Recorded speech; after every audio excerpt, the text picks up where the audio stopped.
का नाम लेकर।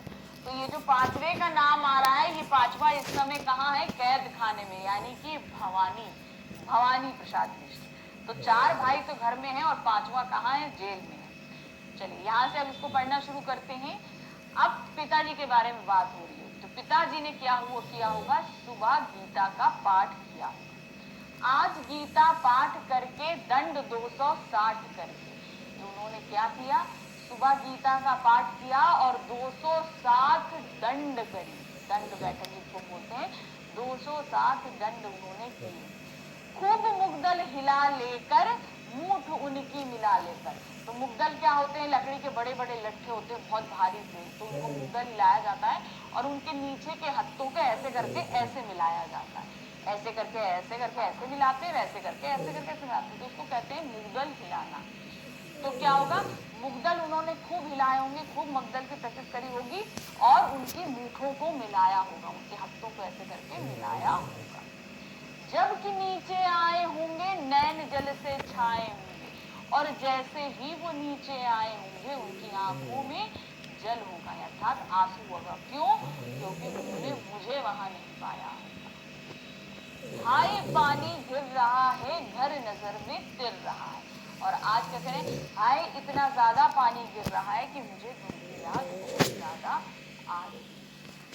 चार भाई चार बहनें, भुजा भाई प्यार बहनें। तो इस समय घर में कितने हैं? चार भाई होंगे, चार बहनें हैं, जो कहते हैं प्यार और भुजा मतलब कर्मशीलता और प्यार से ओत प्रोत होंगे ये चारों के चार। खेलते या खड़े होंगे, नजर उनको पड़े होंगे। वो चारों या तो आंगन में खेल रहे होंगे या खड़े होंगे, और जैसे ही पिताजी की नजर उन पर पड़ी हो, पिताजी जिनको बुढ़ापा एक क्षण भी नहीं व्यापा, वो पिताजी जिनको एक पल के लिए भी बुढ़ापा नहीं छू पाया है, रो पड़े होंगे बराबर। और वो देखते जैसे ही सबको पूरे परिवार को वहां खड़े संपन्न देखा होगा, तो पिताजी के आप जो है वो तुरंत रो पड़े होंगे। किसकी याद में? पांचवे का नाम लेकर, अर्थात भवानी प्रसाद मिश्र को याद करते हुए वो रो पड़े होंगे, जैसे ही उन्होंने अपना पूरा परिवार देखा होगा। सिर्फ एक की कमी के कारण वो रो पड़े।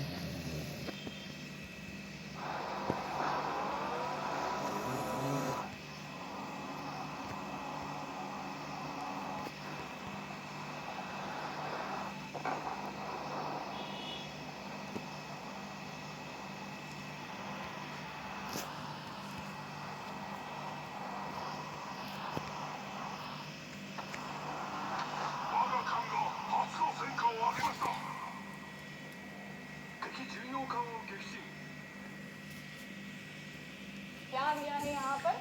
प्रस्तुत काव्यांश पाठ पुस्तक आरोह भाग 1 में संकलित कविता घर की याद से लिया गया है।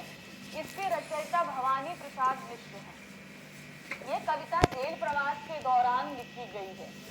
एक रात लगातार बारिश हो रही थी, तो कवि को घर की याद आती है, तो वो अपनी पीड़ा व्यक्त करता है, अपनी पीड़ा के बारे में बताना शुरू करता है। तो अब इन पंक्तियों का क्या था आश्रय? कवि अपने पिता के विषय में बताता है कि आज वे गीता का पाठ करके 207 बैठक लगाकर, मुग्दल के दोनों हाथों में हिलाकर व मूठों को मिलाकर जब नीचे आए होंगे, तो उनकी आंखों में पानी आ गया होगा। पानी आने का मतलब उन्हें तकलीफ हुई है, तब तो आंसू आए।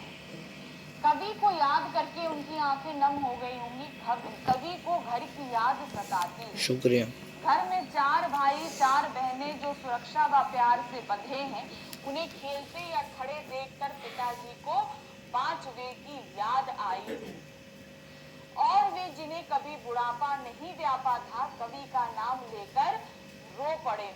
मतलब जिनको बिल्कुल भी अभी तक बुढ़ापा नहीं छुआ था, लेकिन कवि को जैसी कवि की याद आई होगी पांचवे की, वो तुरंत ही रो पड़े। तो आगे की जो लाइन से देखते हैं, पांचवा मैं हूं अभागा, जिसे सोने पर सुहागा, पिताजी कहते रहे प्यार में बहते रहे। आज उनके स्वर्ण बेटे लगे होंगे उन्हें हेटे, क्योंकि मतलब सुहाया बांधा बैठा हूँ अभागा। तो अब क्या है, पिताजी रोने लगे थे। आकर हमने देखा था कि जब उन्होंने सबको देखा होगा तो वो रोने लगे। तो यहाँ क्या बोल रहा है, पांचवा मैं हूँ अभागा, मतलब चार तो वहां है और जो पांचवा नहीं है वो पांचवा मैं अभागा हूँ। जिसे सोने पर सुहागा पिताजी कहते रहे। कहते थे कि मेरा पांचवा बेटा जैसे सोने पे सुहागा होता है, उस तरीके का मुझे मेरा पांचवा बेटा मिला है, सोने पे सुहागा। मतलब भाइयों में भी वो सबसे सर्वश्रेष्ठ थे, प्यार में बहते रहे और ये कहते हुए मुझे बहुत अत्यधिक प्यार करते थे वे। आज उनके स्वर्ण बेटे लगे होंगे उन्हें हेठे। मतलब सुहागा तो वो पांचवा थे, लेकिन जो सोने पे थे यानी जो सोने जैसे बेटे थे, आज वो चारों उनके सोने बेटे उन्हें संभालने में लगे होंगे, क्योंकि मैं उन पर सुहाया। मतलब मैं जो सुहागा यानी कि मैं उन सोने का जो सुहागा बेटा हूँ, जो सुहागा हूँ, वो मैं यहाँ पर बंधा बैठा, मैं वो अभागा बेटा मैं यहाँ पर बंधा हुआ बैठा हूँ। यहाँ क्या दिया है, प्रस्तुत काव्यांश पाठ पुस्तक आरोह भाग 1 में संकलित घर की याद से लिया गया है। इसके रचयिता भवानी प्रसाद मिश्र हैं।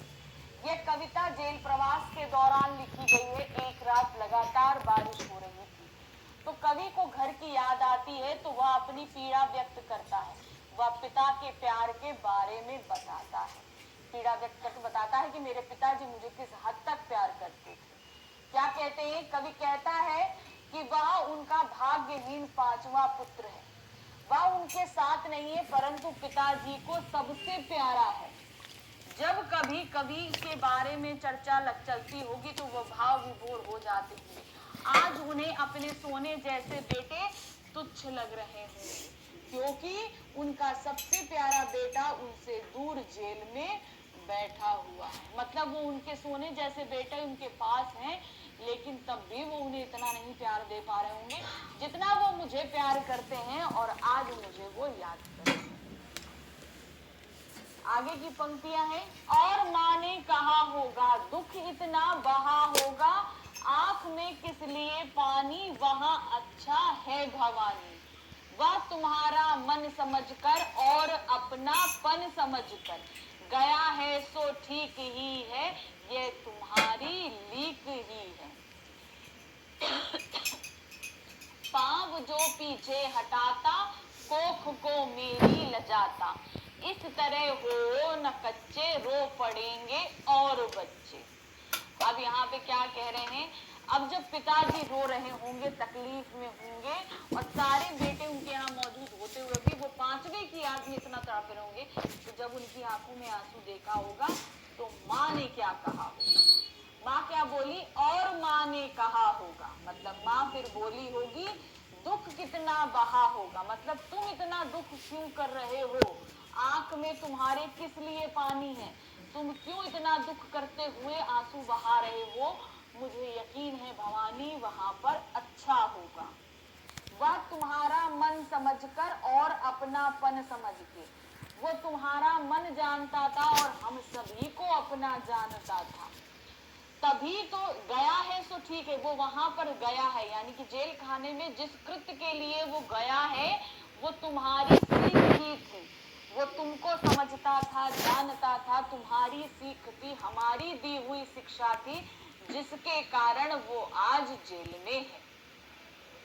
पांव जो पीछे हटाता, अगर वो जेल ना जाके जिस कार्य के लिए गया उस कार्य से अगर, अब वो स्वतंत्रता की लड़ाई के लिए गए थे ना, जब क्रांतिकारी उन लोगों को सबको जो है जेलों में भर दिया जाता था अंग्रेजों द्वारा, तो उस कार्य के, अपने देश के लिए, अच्छे कार्य के लिए वो जेल गए थे। वही माँ कह रही है कि अगर वो जेल ना जाकर स्वतंत्रता की लड़ाई में बांट नहीं लेता, नहीं जाता, पैर पीछे हटाता, तो वो मेरी कोख को गाली देता, मतलब वो मेरे लिए अच्छा ना होता, कि मैंने उसको अच्छी सीख नहीं दी, वो मेरी कोख के लिए बुरी बात होगी। इस तरह हो न कच्चे रो पड़ेंगे और बच्चे। फिर समझाती है कि तुम इस तरीके से अपने आप को कमजोर नहीं करो, अपने मन को कच्चा ना करो, मत रो तुम, क्योंकि तुम रोगे तो और बाकी बच्चे भी मन हार जाएंगे और तुम्हें देखकर रोने लगेंगे। अपने अंदर हिम्मत लेकर आओ, इस तरीके से अपने आप को कमजोर मत करो।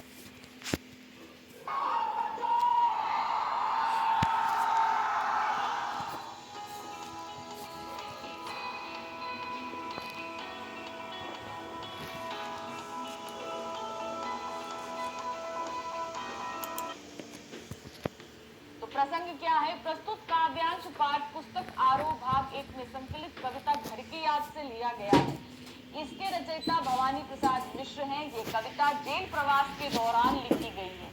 एक रात लगातार बारिश हो रही थी तो कवि को घर की याद आती है। ऐसे में वह अपनी पीड़ा कविता के माध्यम से व्यक्त करता है। इस काव्यांश में कवि की माँ पिता को समझाती है। देखिए, हर पैरा के बाद हम प्रसंग आपको इसलिए बता रहे हैं क्योंकि प्रसंग जब भी वो हमसे व्याख्या के लिए कहेंगे, प्रसंग का लिखना बहुत जरूरी होता है, कंपल्सरी। जब भी आपको जो आशय स्पष्ट करने को बोले या आपसे व्याख्या करने को बोले, सबसे पहले हमें प्रसंग लिखना होता है। तो प्रसंग हर व्याख्या या आशय स्पष्ट करते समय देना होगा। तो जैसे हम दे रहे हैं, हर लाइन के बाद आपको ये चीजें इस तरीके से लिखनी है। फिर व्याख्या क्या है? माँ ने पिताजी को समझाया होगा, ऐसे करते समय उनके मन में बहुत दुख बहा होगा। वह कहती है कि भवानी जेल में बहुत अच्छा है,